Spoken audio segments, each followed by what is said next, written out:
I just experienced many symptoms of post-traumatic stress disorder, PTSD, and I thought it was just uniquely me.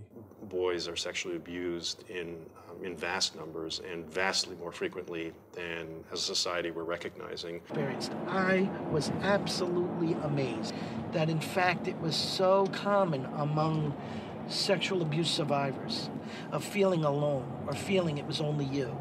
I know that childhood rape separated me from my spirit. I thought I was broken most of my life. I struggled, fought, cried, prayed, and meditated my way back to me. While he was raping me, I felt like I left my body because I thought I was gonna die. So I wasn't present there, and actually I had agreed to die at that point. My grandmother just died last year, but she took me from my mom for about 3 months. And I don't think I would have lived if my grandmother hadn't done that.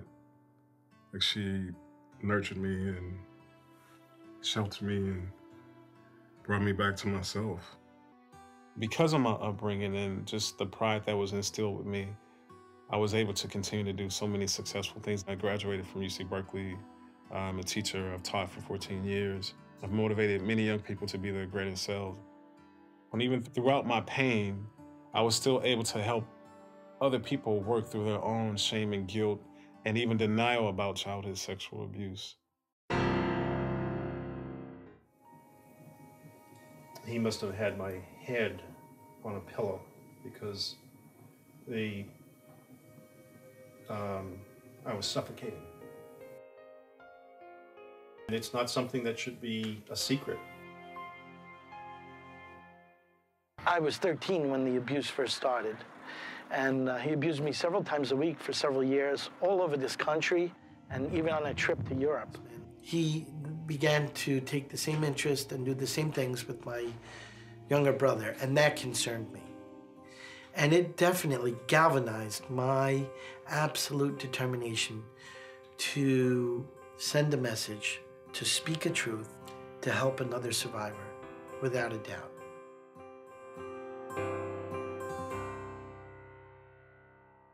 I've always thought that asking for help would make me appear to be weak or not man enough, but actually asking for help is the most profound act of kindness that I can do for myself. There's so few men who've been abused who are getting help. It's tragic. It means there's so much more suffering than there needs to be. I would call around to rape crisis centers and places that said they specialized in childhood sexual abuse, but no one had any place for men. And when I would ask the questions about men, everyone always thought I was a perpetrator. A major part of my healing process has been in fellowshipping with other men, and trusting, and being able to be vulnerable and to be close and not feel like I was under threat or that anyone would take anything from me. This group has been beyond words amazing for me and my healing. My coping mechanism for a long time was alcohol and drugs, which I think is common with men or anyone dealing with traumatic situations. Until I owned what had happened, it had been suffering up to that point. And then the pain of owning it was kind of when the healing started. I've had a lot of people ask me if I'm gay because of the rape. Rape is about power and control, and it's not about sexuality.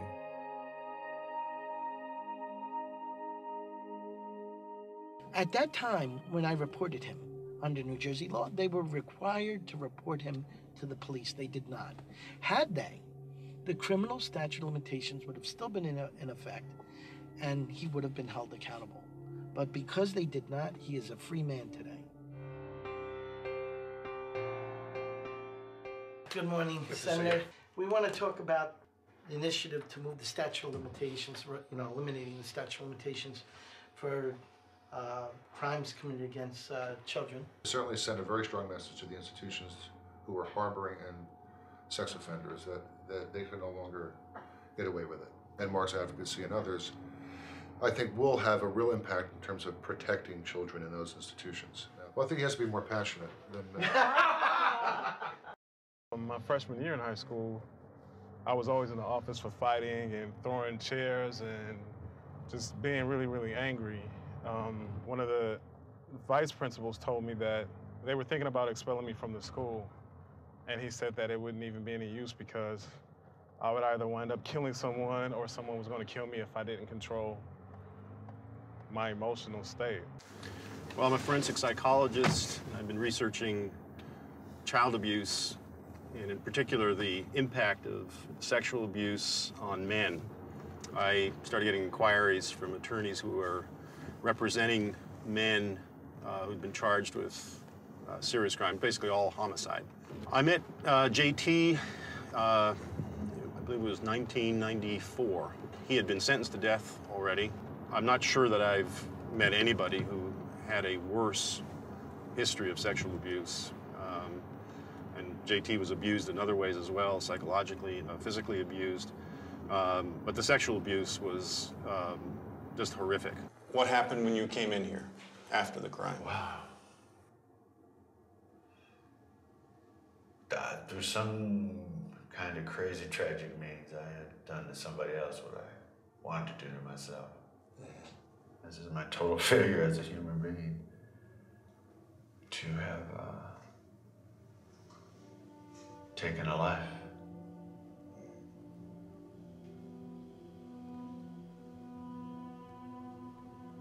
That's hard. I don't need no more than that, believe me. It's crushing.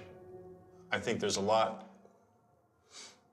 that you could say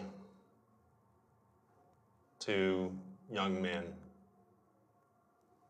who have been sexually abused, who are running from it. Plain and simple, I thought I was the cause. The reason why these people were sexually abusing you. Yeah, I thought I was the cause. One of the main reasons that I do this work is that I was abused when I was a kid. Thank you for sharing it. Well, we give each other strength, and that's what we do. You remember, that's what I got from you. I'm passing it forward.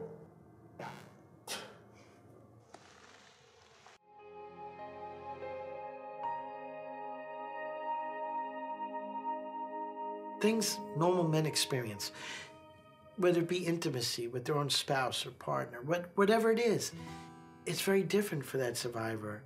A simple touch could trigger memories or flashbacks, and it makes it very difficult to have a normal, safe relationship. I think it's important for people who want to have an intimate relationship with someone who's had particularly a childhood trauma, psychological trauma, to understand that what's involved is to enter into that journey with the person. It's not simply to stand near them and be sympathetic and listen well.